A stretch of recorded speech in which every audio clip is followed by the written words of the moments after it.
یقین په خدای وکړه دونه ځوانانې چې دا په صحیح ټریک باندې ولګېږي ما ته کیدای شي د سعودي او د دوبۍ ته د تلو ضرورت پاتې نشي. ریسورسز د خدای پاک په فضل سره ډیر زیات دي، په پلانینګ کمې دي. داسې به څوک هم ونه وایي چې زموږ په دې ملک کې دا څونه مدنیات دي. تاسو سټیټسټیک وګورئ، ښه دا هیومن کیپیټل دی، د صحیح استعمال چې وشي د یقین په خدای وکړه دونه ځوانانې چې دا په صحیح ټریک باندې ولګېږي ما ته کیدای شي د سعودي او د دوبۍ ته د تلو ضرورت پاتې نشي.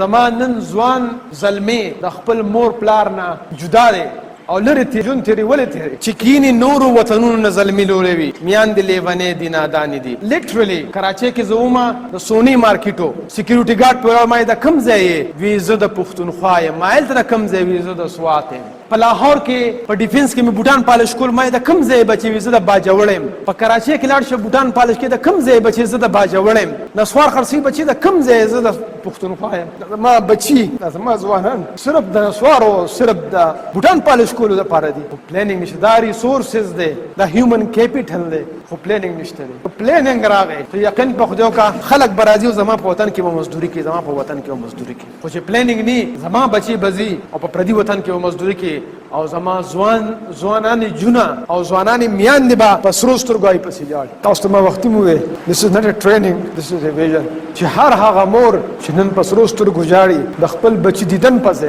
هغې کې به زما لاس وي سبا. تاسو وکړو دې وطن لپاره څه ریسورسز دې ډیولپ کړم، څه هیومن کیپیټل دې ډیولپ کړم چې زما زوی نن په لاهور، کراچۍ، اسلام آباد، په دوبۍ او په سعودي کې مزدوري کوي. نو که چېرې مونږ پلانینګ ونه کړو او مونږ سوچ ونه کړو او مونږ په دې هیومن ریسورسز او په نور ریسورسز باندې ریسرچ ونه کړو، دا دې نه وایو چې زه خو پروفیسر یم زما بچي خو کامیاب دي. د خدای پاک چې کومه لاټي ده هغه ګوره ډېره بې رحمه ده. داسې خلک مې لیدي دي چې پلاران یې مزې کوي او زامن یې خیر غواړي، خیر ځکه چې صرف د ځان فکر یې د خدای دپاره پښتنو سانونه وپېژنئ، ستاسو دپاره خو به ځان له پیغمبر نه راځي.